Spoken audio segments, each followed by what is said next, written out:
Hello here and welcome to another edition of the Husker Online post-game show. We're back again on the road here, still in the press box in Minneapolis. Sean Callahan, Steve Sipple, Robin Washed. We're going to try to get you through this loss. Obviously an extremely tough finish for Matt Rhule in his opener. Huskers had control of this game late, fall 13-10. To the Minnesotans when they had the ball, guys, with a lead of 10-3, when Anthony Grant looked to kind of have a nice run going, that they were going to just kind of close this game down. Then he fumbles.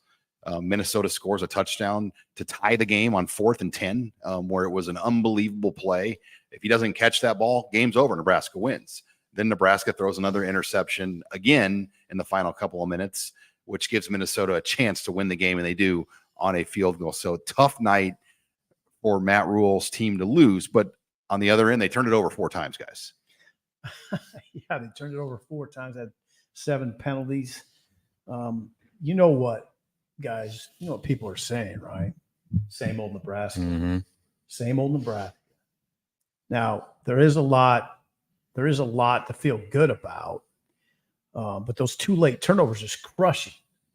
Now, Sean, I'm going to give. Who was that knocked it? Number 5 for Minnesota. Justin Wally's his name. I'm going to give him a lot of credit on that play. Good play. He came from the side. Grant didn't see him coming, knocked the ball loose. Anthony Grant was on he was making a nice run there. You can't really, there's nothing you can, not a lot of excuses to be made for the quarterback tonight, though. I mean, you got to take care of the ball. Yeah, and for as valuable as he was as a runner, it was completely negated with just the really inexcusable mistakes. 3 picks that and they were bad picks. The one at the goal line at the end of the first half, obviously, but even the last one where he just stared down the receiver and just kind of didn't even try to go through his reads, forced the ball into traffic. The one where he overthrew Billy Kemp. Maybe if he has a taller receiver, that's a different throw. You can make a debate on that. But either way, he put the ball in the spot where it could get intercepted. And Minnesota made the plays, and Nebraska did not. So, that was an issue for Jeff coming in here. I remember going back to the offseason. Oh, yeah. Matt Rhule said that he was surprised to learn that Jeff Sims had one of the highest turnover rates of any quarterback in Division I college football. So, I mean, now we're seeing why.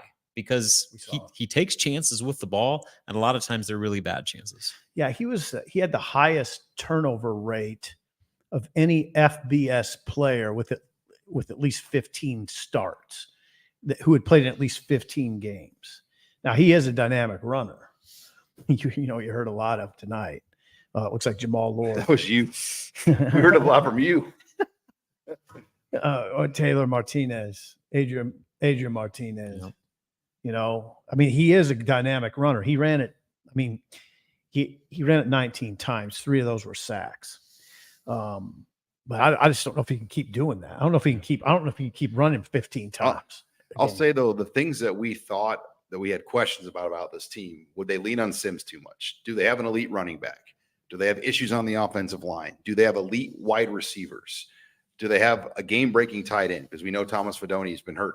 A lot of those things showed. But on the other end, all right, improve special teams. So, wow, the special teams play was much improved. They won that phase, I think, convincingly in this game. Mm-hmm. And defensively, we heard a lot about how that group looked in camp.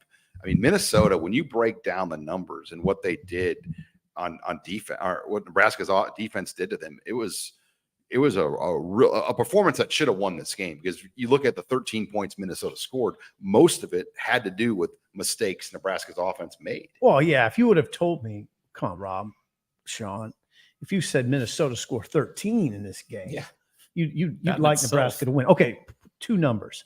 If Minnesota scores 13, you got to like Nebraska's chances. If Minnesota rushes for 55 yards, which they did, 55. You like Nebraska's chances. Oh, yeah, there's a lot to like on that defense. A lot to ask of them to hold firm in there after those late turnovers. Minnesota's long runs were 10 and 11 yards. Nebraska had runs of 26, 12, 27, and 10. Okay, what do you think of Nebraska's offensive line on the other hand? I mean, Yeah, I mean, they struggled to protect. A lot of those sacks were guys just getting beat one on. Turner Corcoran had another rough day. He was getting beat one-on-one on that left tackle on the blind side. And Jeff Sims, too, I mean, he sat in the pocket too long, but he wasn't getting a lot of time back there. 3 sacks. And they were getting sacks rushing 3. Though. They were getting sacks rushing 3 guys. Rob, it's just 3. Okay, and then how many of those were Sims scrambling out of the pocket? Mm-hmm. And so you want to talk about him not ever looking comfortable with his passing. I think that had something to do with it. Certainly not all, but it didn't help. And then the running game, like the traditional running game, Nebraska's backs combined, 17 carries for 80-some yards. So, like, I guess that's okay. Yeah. But there's a fumble, a game-changing fumble in that. And that's not on the O-line. Yeah. So, I mean, like, what I'm saying is, like, the O-line was okay. Yeah. But it wasn't good enough. Right. I'm not arguing with you. I'm just saying I need to look at it a little closer. What that pass protection was like. Yeah. There was definitely a period in there when it was struggling, but I thought it protected well at times. Probably just needs to be more consistent. Minnesota was dropping a lot of guys back. I mean, one of those sacks on Sims, a key one, was a 3-man rush. Yeah, that's what I'm saying. When you get sacks on a 3-man rush. So no one's open, because you got 8 guys drop back. And it doesn't appear that Nebraska has the receivers, and Sim, at least tonight, didn't have the arm strength to rifle it through when 8 guys are dropping back. It just wasn't there for him. Yeah, they have some issues on offense that aren't going to go away. They don't have, just as we thought, they don't have that downfield threat.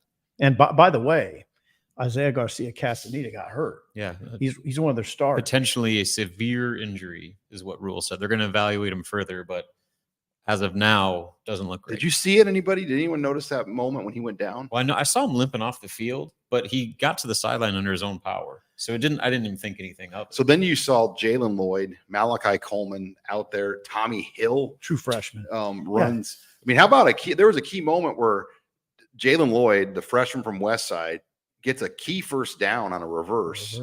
And then another freshman from Westside, Tristan Alvano, makes a field goal on the same drive. Yeah.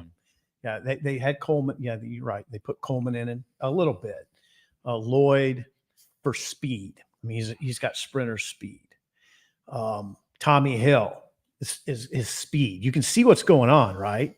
Those starters at the receiver position, they don't have a lot of it. Nope. I mean, it was Billy Kemp. It was Billy Kemp, Alex Bullock, and Billy Kemp, who did not catch a pass. And Isaiah Garcia Castaneda. Those are your 3 starters. Now, none of those guys are real downfield threats. So they bring in freshmen to help with that. Marcus Washington, suspended for the first half for academic reasons. Now, he helped in the second half. 3 for 31 on 4 targets. That was tied for the most receptions. Alex Bullock had 3 for 56, but Castaneda was targeted the most in the game for Nebraska at 5. Now, none of those guys we just talked about are what you'd call prototypical downfield threats. Not even Washington. Washington's he's just not that type of guy. He wasn't that type of guy at Texas. So that's going to be an ongoing issue. I thought maybe you'd see more from Thomas Fedoni. Yeah, right. He just didn't really have much of a role. Not even in the red zone. No. I mean, you got Nate Borkacher getting targets inside the 10, not Thomas Fedoni. Well, how about Heinrich Harburg was a tight end even. Yeah. Harburg had a target. Yeah. So it's hard to kind of, was Minnesota taking Fedoni out? Was he just not? I mean, it's his first football game he's played in since high school. Right. I'm not being right. Now listen, I'm not being hard on Thomas Fedoni. I mean, we got to make sure this conversation. I mean, this is a conversation to me about Marcus Satterfield going forward has to find something. Not just Sims running the ball. What they did tonight is not sustainable. No, he has to find other viable options. Now, 22 looked like one, right? Seven carries, 55 yards. He got going late. Yeah. And that goes back, okay, why was he not? And we heard Matt Rhule's explanation. Which we should tell people. Anthony Grant, they liked the play call that he was in for. That was a play that he runs really well. And they thought he'd break it, and he did almost. But that was where the fumble was. And 2 weeks ago in fall camp, that was a situation where he had a fumble. a couple of fumbles in the big scrimmage, Anthony Grant. So what had happened 2 weeks ago again happened here in this game. And that's why, you wonder. And Matt was asked why is he in the game? Why is Gabe Ervin not in the game at that point? Gabe Ervin was healthy. I don't think Gabe Ervin was ailing at all. Again, Sean, I know what you said. Rhule said that they like Grant on that play call, but it is a legitimate question to ask. What's he doing in there when he was now? To be clear to listeners, Grant was third string going into this game. He was number 3 on the depth chart, mainly because of the fumble issue, and there it was. And they quickly went right back to him. Yeah, so that's the credit. They did go right back to him, but you just got to wonder now. I mean, with that scrimmage performance, the fact that Rhule felt the need to publicly call him out and like say by name, Anthony Grant's having trouble with fumbles. And then everybody saw it again tonight, where in the biggest moment, he put the ball on the ground.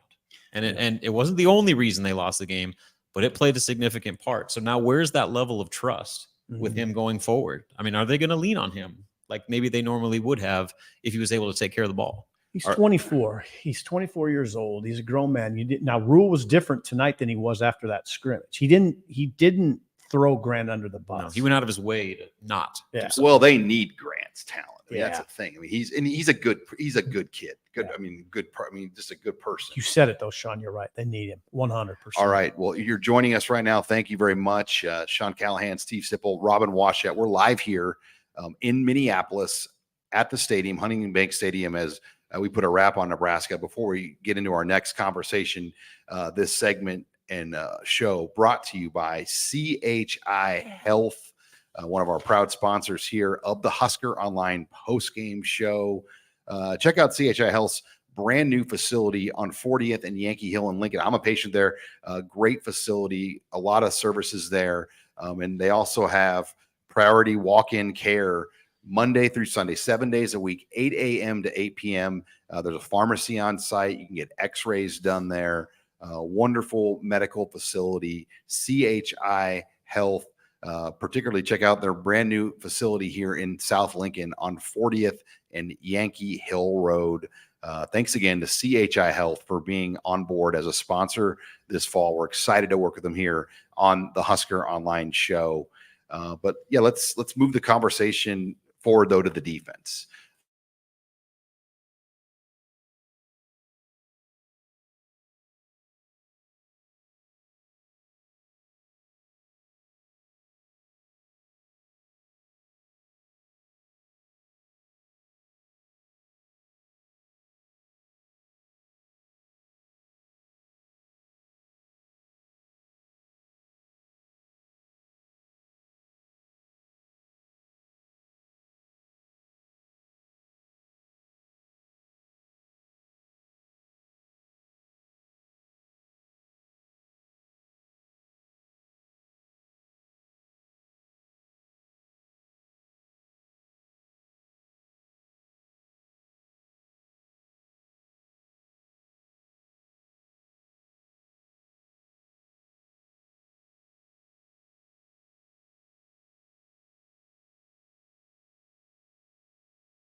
Okay, now we're back. Are we back? Okay, good. We're back now. Okay. Again, apologize for that fumble. We're talking defense. Let's go back to the defensive conversation. So Nebraska's defense, we got our first look of the Tony White system, the 3-3-5. They've looked fast. They played physical. I mean, it was a solid opening outing in a lot of respects. And you heard Isaac Gifford say, it was a really physical camp. And that's how it looked the way they played this game. Yeah, Sean, you made a great point during the game when we were just talking about the defense. And they hit during August. They hit. And you could see it. Now, and what do you look for now? What I always look for is a team that rallies hard to the ball more than one several. Saw that. You saw that a lot. You didn't see a lot of confusion.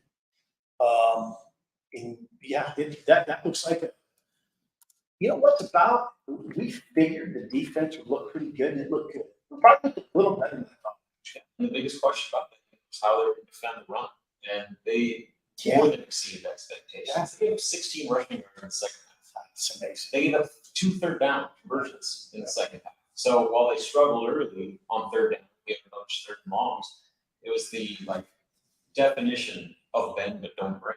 Give up 3 points in the first half. I mean, the defense Did enough to win. Certainly weren't perfect, but they did more than enough to win that game. Special teams did more than enough to win the game.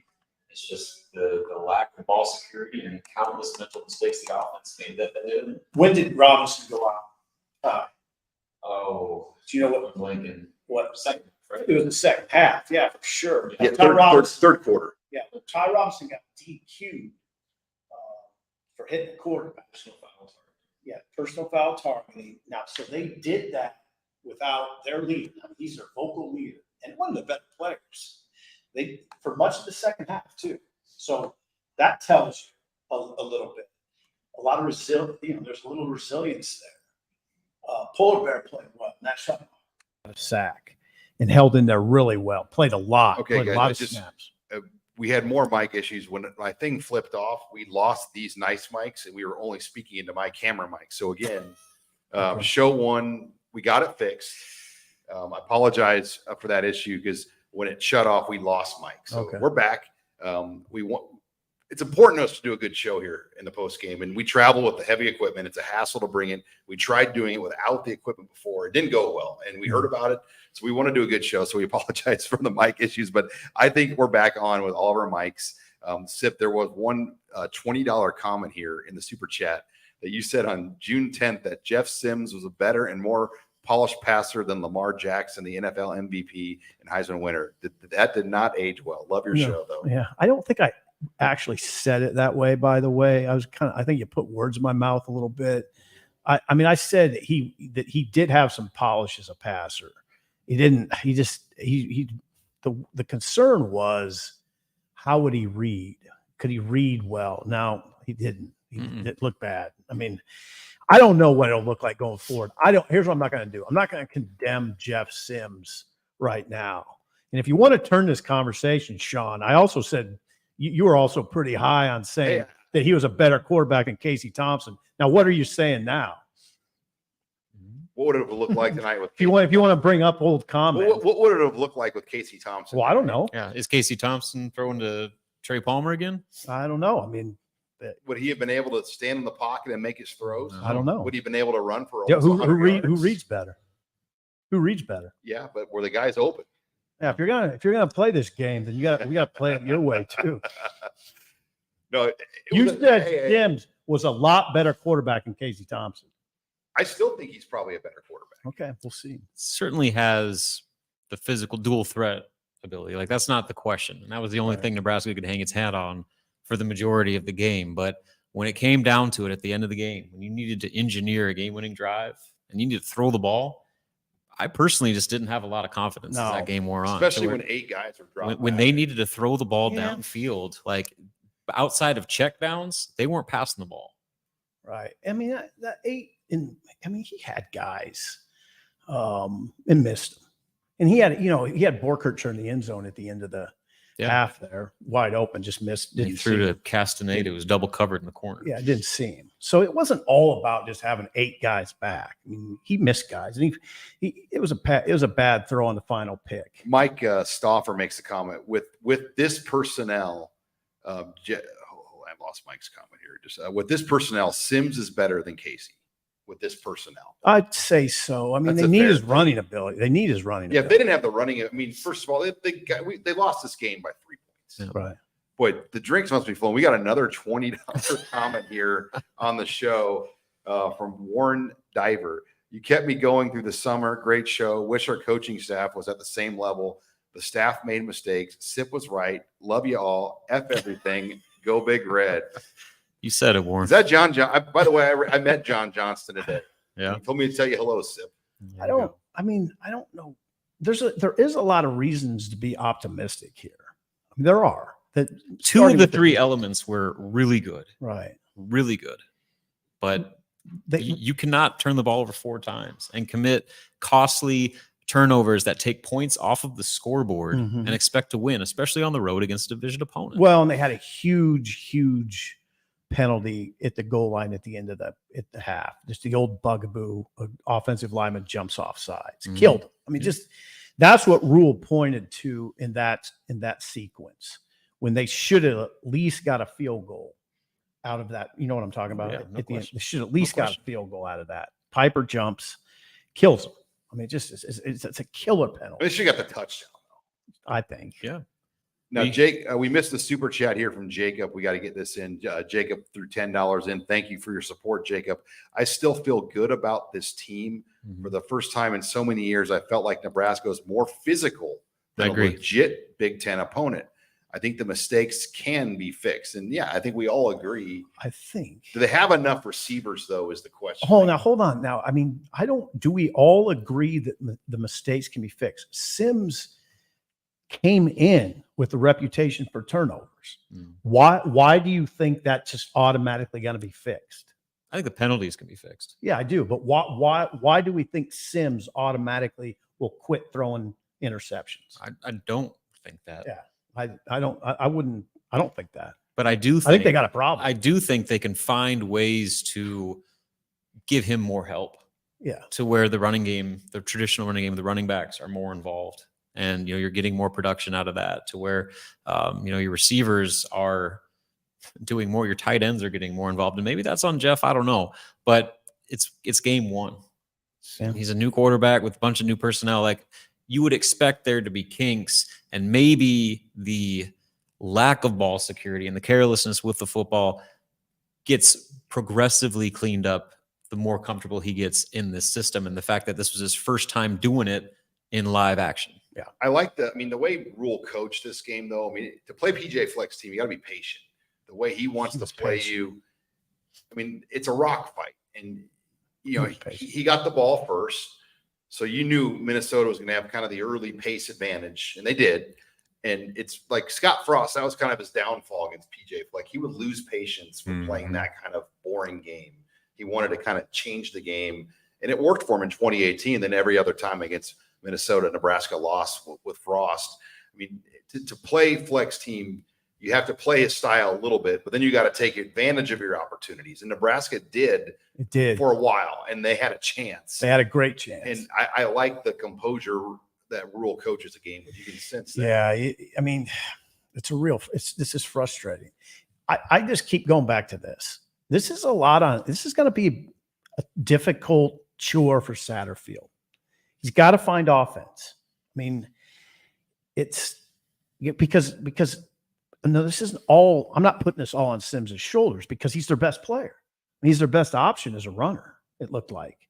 So no doubt. So I don't know what you do. I'm not an offensive coordinator. Mm-hmm. But Satterfield's got to. I mean, I don't know about you guys, but I thought during the course of August you could see his confidence waned. I thought, and you know what? We saw why. All right, we have a number of super chats, but I want to get first to one of our other sponsors here. Thank you again to Bauer Underground and Lincoln. They are a proud sponsor, supporter here of the HuskerOnline show. Thrilled to be working with Bauer Underground. They serve and support for local contractors and utility companies with the state of Nebraska. Bauer Underground gives 100% to ensure quality control for their customers, as they have excellent management skills to supervise each other in every job they make a contract for. The company and its employees are accustomed to deadline pressures on construction jobs and take tremendous pride in meeting the deadline requirements while maintaining an excellent workmanship on each job. Strategy is at the heart of what they do. For more than 25 years, their reputation has been built on these basic principles, which include quality workmanship, on-time job completion, hiring, retaining high-quality personnel, utilizing the latest earth-moving techniques, and maintaining safety for their customers' employees. We have a lot more coming from Bauer here throughout this season. Once again, excited to have Bauer on the show as one of our sponsors here. They've got locations in Norfolk, Lincoln, Omaha, and Kearney. Let's get back into the super chats because they're flowing in. I mean, people Mhm. want their comments. Mhm. Brody first, 10-3. Why do we run 3 pass plays, 3 and out in good field position? Thanks. Love the show. Okay, so I asked the we'll go exact back same through that. thing. We'll go back through that. The first play was Was a the deep Tommy ball, Hill deep ball to where you're Tommy chucking Hill. it down, Kind of a kill to shot. your That was a cornerback. kill shot. Kill shot. Second play was the ball was tipped at the line of scrimmage, and I think it was Kemp. Likely would have been Billy Kemp for a first down. I'm going to be honest, though. I don't have a lot of confidence in going deep to Tommy Hill. That's what I'm saying. I mean, like like, that. I mean, get, like we good made the point question. earlier. It was because of speed. Like Right. they don't have a game breaker take the top off receiver, and so they went to their cornerback as one of the I fastest. mean, that guys would on have the been team. Xavier Betts if he was still on the Yeah. Now, So that in now, itself, now the I have ball. issues I with. mean, it was there.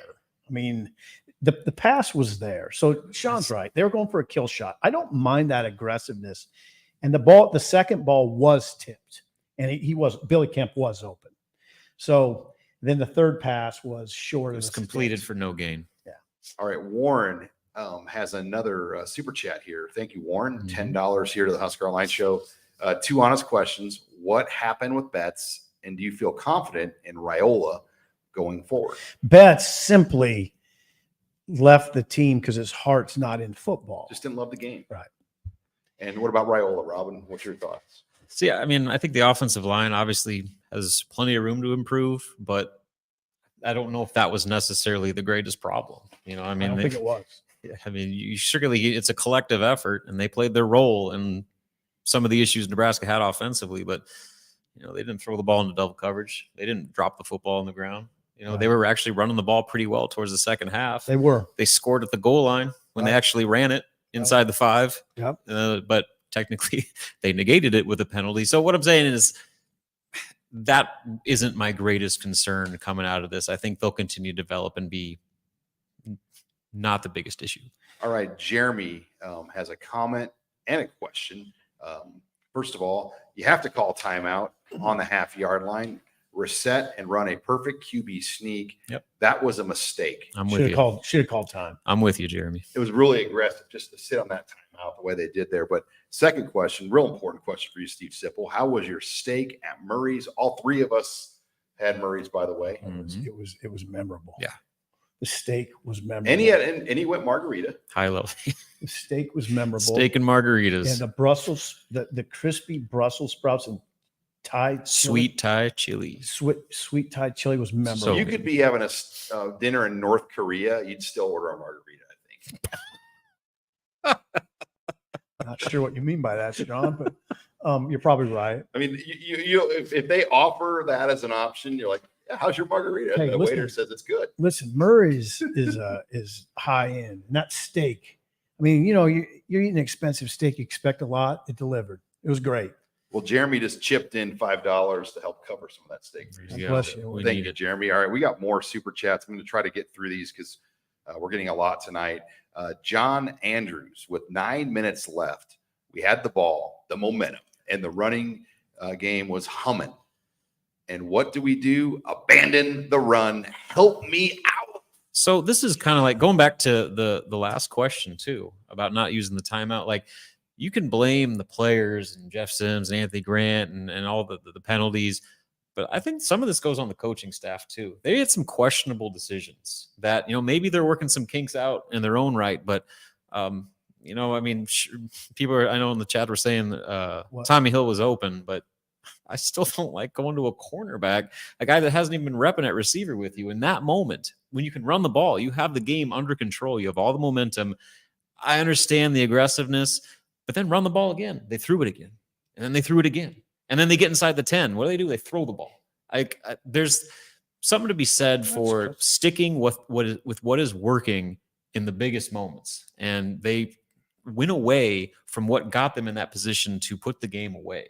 And so that, maybe this is again stuff where they're still kind of figuring themselves out and whatnot. But I came away with concerns with the coaching decisions that were made at critical points in the game, and I think those are ultimately just as big of a concern as some of the player mistakes. When's the last time? I mean, Nebraska hasn't played in games like this very often, where it's just a pure rock fight, like a 10-3, 3-0. I mean, where the score. I mean, Wisconsin last year. It was, and then the weather was a lot different. Yeah, a lot different. I mean, the weather played a factor, but Right. that you couldn't do anything that day. I mean, this was a unique deal to be in a game like this to start a season. I mean, usually you kind of run. Yeah, you're right. You just look different and I mean, this was a true fist fight for Nebraska. And that's the thing. They hung in there. They I did. mean, Nebraska really hung in there. That's why They should have won. Yeah, I think that's why there's there'll be a profound feeling of disappointment. I mean, they had the game. They were the better team. Yeah, I fully believe I that. think so. I mean, a were lot of their that own worst conversation, enemies. Rob, a lot of that conversation is about Sims. Yeah. Because if are they better? Not if Sims keeps turning it over at a high rate. That has to get fixed. Right. And I want to be clear on something. I like Sims. I mean, he was one of the reasons I identified why I think they could win the game. I didn't envision this. I didn't. I didn't envision him throwing 3 picks. Sorry. So there's Scott just wanted to chime in. Kim Jong-un loves margaritas. Woo! All right. Thank sorry. you. So if you had a really good point, I did not envision him doing that. I didn't envision 3 picks tonight. I did envision him running it like that. But I thought I was pretty convinced from what I heard from Rhule and Satterfield that he would put those turnover issues behind him. And there they are. Now, what do you make of it? I don't want to hammer on Sims, but you cannot ignore the fact that he had those problems at Georgia Tech. 30 touchdown passes, 23 interceptions. That's not the ratio you want. Now he's 1 touchdown pass, 3 interceptions out of the gate. Can he turn that around? That's got to be the question going forward. Yeah, the defense too. Omar Brown had the pick, but you'd like to see them get more turnovers. The way Minnesota was having to throw. Yeah, 1 or 2 more would have been really, really helpful. All right, Weston, $5 on the super chat as a comment. What is the biggest positive we can gain from the game tonight? It felt right. The defense, the special teams, and I think all of us picked Minnesota to win the game in a game about like this. So I don't think any of us are surprised Nebraska lost this game.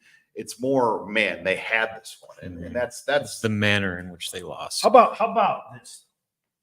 Going bigger picture, macro resilience. Think about the way you felt at halftime. Oh yeah. And they immediately came right back out. Right. Think about Opening what kickoff. happened. Yeah. What happened at the end of the half? We're like, oh my God, they blew it inside the 5. Same old Nebraska. And then what happens? Ramir returns a kickoff 64 yards, right? 63, 64 yards. Nebraska, as you pointed out, Rob, complementary football. The offense kicks into gear. They get that trick play called Osborne. Throw back pass to Sims. He guns it to Bullock. Nebraska's got a lead, 7-3 lead. And then the defense gets a 3 and out. Nebraska's got all the momentum. All the momentum. I mean, 14-3, this thing's over. Yeah. Yeah, no doubt. In a game like today, the way Minnesota likes to play, they're not built to come back 14-3. Didn't look like it. Yeah, because then all the pressure's on them, and they have to throw it. They can't play their style of football. All right, we got a couple more comments here. Jacob said one thing he noticed about Rhule, Sip, and Robin was after the game, he just looked genuinely pissed and determined to fix it, whereas previous coaches, Frost, just looked a little befuddled and just dumbfounded after a game. And I'll say we've covered, unfortunately, a lot of post-game loss press conferences. That was about as good of a loss press conference. And I'm not surprised. I mean, that's how Matt Rhule operates. But his tone, his demeanor, his professionalism, he's able to address the questions and not come off angry at the reporters, if that makes sense. That makes sense. I totally agree with you. On the same token, Mike Riley was really good after losses. I'm not too big on guys that are good after. I mean, it's really faint praise, Sean. It's really faint. Yeah. Hey, PD comes in heavy, Sipple, with a super chat here, $49.99 at the 28.50 mark on the 6/10 HuskerOnline headlines, June 10th. Sip's flaming cold Lamar Jackson take starts. Love the show. Got the timestamp and everything. Sip even doubled down after Sean questioned if he was taking his take too far, that Jeff Sims was a better thrower than Lamar Jackson. There's receipts on this, Sip. Love the show.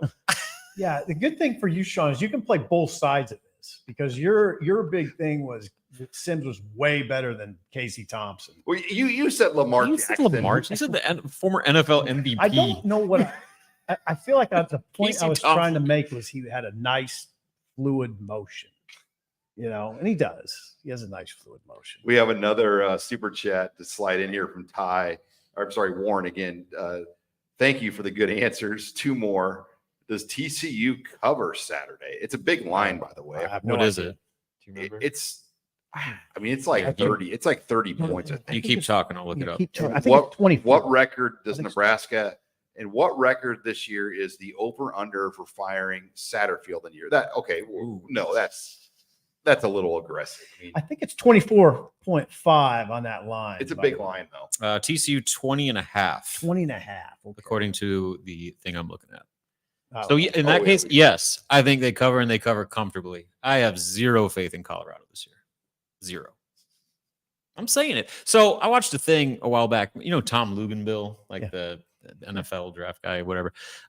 He went to one of Colorado's practices, and he said, there was a strong case to be made that UMass has the worst roster in college football. Colorado might be pushing them.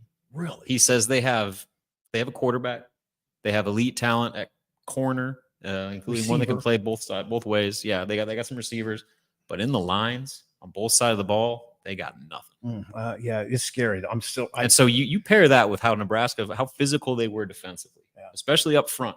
They shut down Minnesota's running game. That's true. Minnesota They- is a they whole got different more. animal. Yeah, Minnesota tried to run it at them. They did They tried. all night. They tried. They tried. And so, yes, I'm curious to see how that game plays out. I think that could be a long opener Or for Tony White. prime. That is optimism. I mean, there's reason for optimism there. And Are- Polar Bear played really well. He did. That sack was, Ty Doozy. Robinson being out for the first half, we tough. Yeah. Oh, Yep. God. though that Nash was asked about that. He said they didn't really notice much of a difference, which maybe is this. I mean, they played hockey lines. I mean, they Yeah. Oh God, did they? What was it? 18 players in the first drive on the or first two. drive on defense. Nebraska played incredible. 18 players. Yeah, 10 guys had tackles. That's incredible. All right, hey, I want to bring in our other sponsor here real quick here as we kind of close our conversations here on the show. But I want to thank Homefield as well as one of our sponsors. Homefield is a premium collegiate apparel brand based in Indianapolis. They emphasize their commitment to creating incredibly comfortable, officially licensed apparel and vintage college designs. They feature a growing collection of over 150 colleges to choose from, including obviously Nebraska. And their designs are unique. I mean, these aren't the stuff you buy at Shields or, the main stores. These are custom shirts, very unique. I urge you to check out their website. We've got a great discount as well with Homefield. If you use the promo code Huskers23, you'll get 15% off at Homefield. That's homefieldapparel.com. Promo code Huskers23 to get 15% off on your apparel purchases. Thanks again to Homefield for sponsoring here the Husker Online show. I want to make sure if there was any other super chat. Dylan had a quick comment. What should we think if we lose to Rado. now? Colorado. Okay, Colorado. I'm not cool with the lingo, especially at one of them. I got you, Dylan. Don't worry. Here's the thing. You don't want to overreact to anything when a head coach is in his first year. I mean, there is a lot of in reasons. his first game. Yeah, first game, first year. I don't want to go down this road where we get hysterical, right? Mm-hmm. There was a lot of good tonight, and they pushed Minnesota to the absolute limit. A team that's won 9 games in back-to-back years. A team that under PJ Fleck has become this is just a very strong program. I mean, if I'm Matt Rhule and I'm hearing a lot of criticism, I'm probably going to get a little angry. I mean, Hopefully his team gets mad too. Yeah. I think they need to play with a bit more edge. now I want to do least want to offensively. make a personal plea to Jeff Sims to please clean it up so I don't hear this every week on the super chat. You're going to be wearing a Lamar Jackson. Yeah, That might please, Jeff At least the sunglasses. Sims. You're going to have a margarita, a Lamar Jackson jersey. I just want to Just clean it up, please. He I even have got a faith. haircut in Minneapolis for the show. I mean, look at that beautiful Steve Sipple hair. You get comments all weekend on that great hair. I have faith in Jeff Sims. Okay. Clean it up. Yeah, and I just said that Colorado, I have zero faith in them. So I will say if they lose that game and fall to 0-2, I mean, going into the year, that's worst case scenario, right? I know. 0-2 on 2 prime time or not nationally televised games. And then even going into Michigan, you're going to be like at best 2-2, probably going to go up 2-3. So like, that's like the worst case start. So this was already a huge game next week. It became significantly bigger. No, now. I think they have to be 1-1. Hold on. If they're going to have any chance at a bowl, they have to be 1-1. I for sure, Rob. But I don't like the I don't want to attach too much doom to this conversation.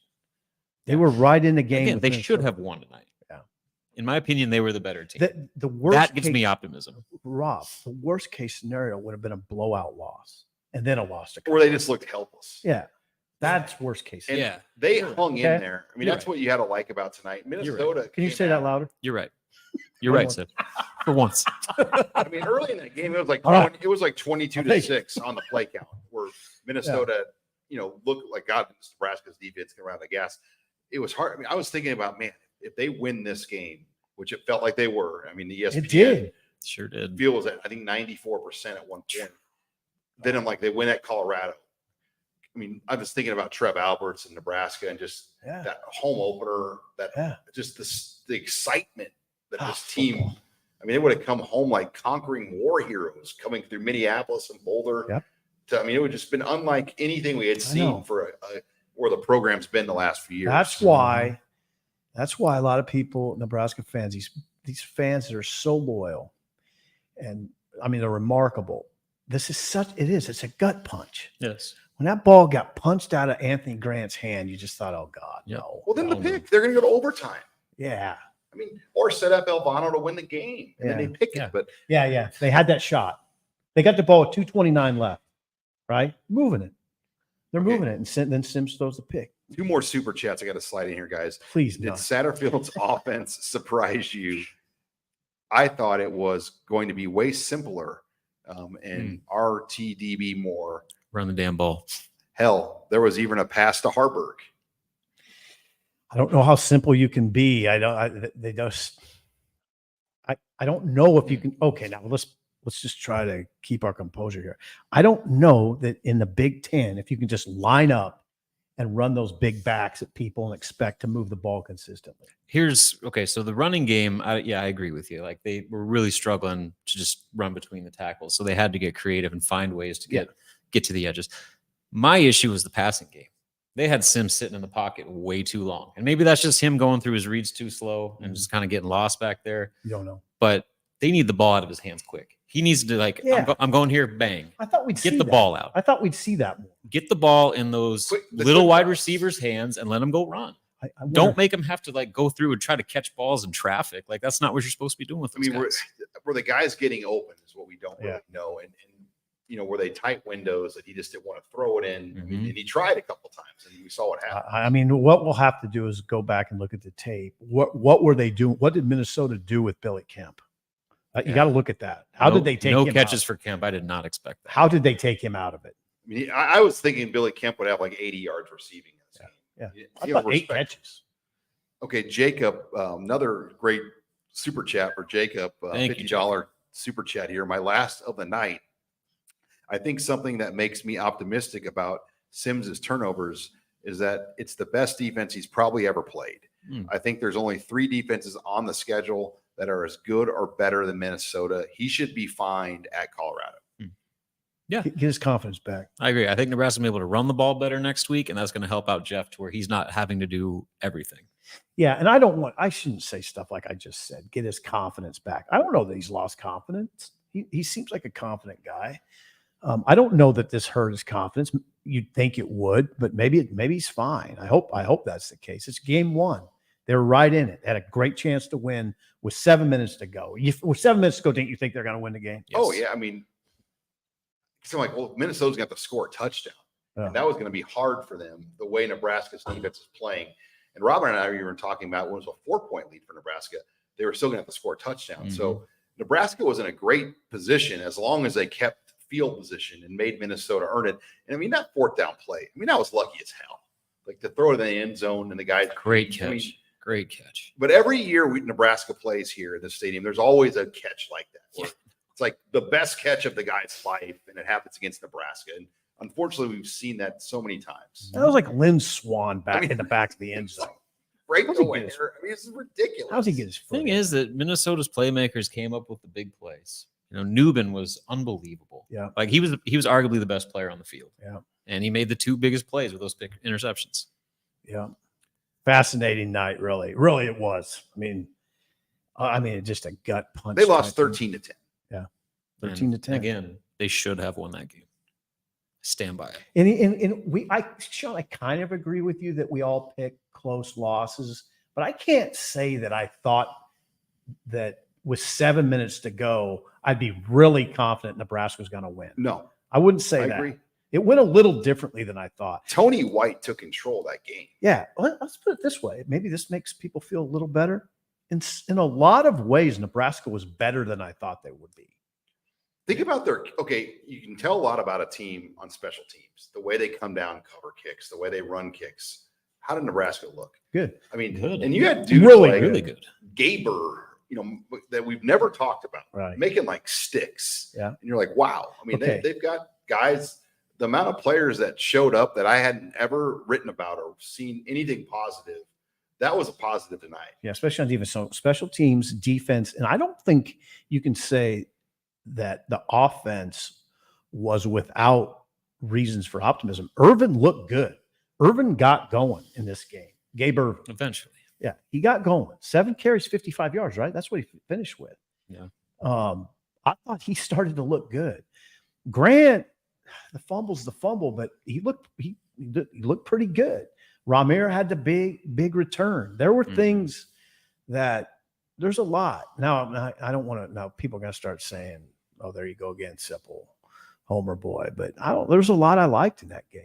Hey, PD had one more comment for you, Sip. I just sent the clip to the Husker Online Instagram account. Don't let Sip off easy. Go Big Red. Feed 22 the ball. Gabe Irvin Jr. Thanks, guys. We love you, Sip. We love you. I want Sims to Just take the L. just come back gunning next Yeah. week. 300. Yeah, 4 TDs. 300. I'm going to buy a Lamar Jackson jersey. Get Kuiper on the air saying, oh, yeah, this looks like a top first round pick to me. All right, well, guys, this was fun. It's Thursday, so we got a weekend ahead of us. Thursday only. Well, we'll Technically reconvene Friday. back in Lincoln. So Monday we'll get Matt Rhule at his press conference, and that'll be good. And then Tuesday we'll get players. Wednesday we'll get coaches. Thursday we'll get Rhule. Schedule for regular shows. Husker Online show will be taped on Tuesdays. Headlines will be taped on Thursdays. So we give them shelf life for the week. So and we plan to do the post game show as quick as we can get done every home and road game. And we plan to be at Colorado doing the same show early on Saturday afternoon. Gentlemen, Yeah, that was, final I mean, it was kind of, again, kind of fun night. Packed stadium, incredible Great atmosphere. environment. Great, yeah, incredible atmosphere. it was sold out. Yeah, it was I would say incredible. This was beautiful night for college football, and it was an interesting one. Yeah. And the good news is that, this is a Minnesota team that some are projecting to win the West, and Nebraska was right there with them. If they stay out of their own way, they're going to at least have a chance. Yeah, how many times have we said that damn thing? Yes, easier said than done, but it's true. I also want to say thank you to our producer, Megan, back in Omaha. She's 7 months pregnant, producing our shows right now at home, working hard at home. So thank you, Megan, for staying up late, helping us get through the show on the back end tonight. Guys, safe travels back. You Yep. too, Sean. Yeah. With your daughters. The grind will be real tomorrow, but we'll do it. All right. Well, make sure you check out HuskerOnline.com. We've got a great special right now going on that runs through the weekend. You can get a subscription for 50% off for an annual sub, or a monthly subscription for $1 for your first month. So check that out at HuskerOnline.com. You can also catch our show. We'll put it on the podcast channel as well as the YouTube if you missed the live version. So for Robin Washett, Steve Sipple, I'm Sean Callahan.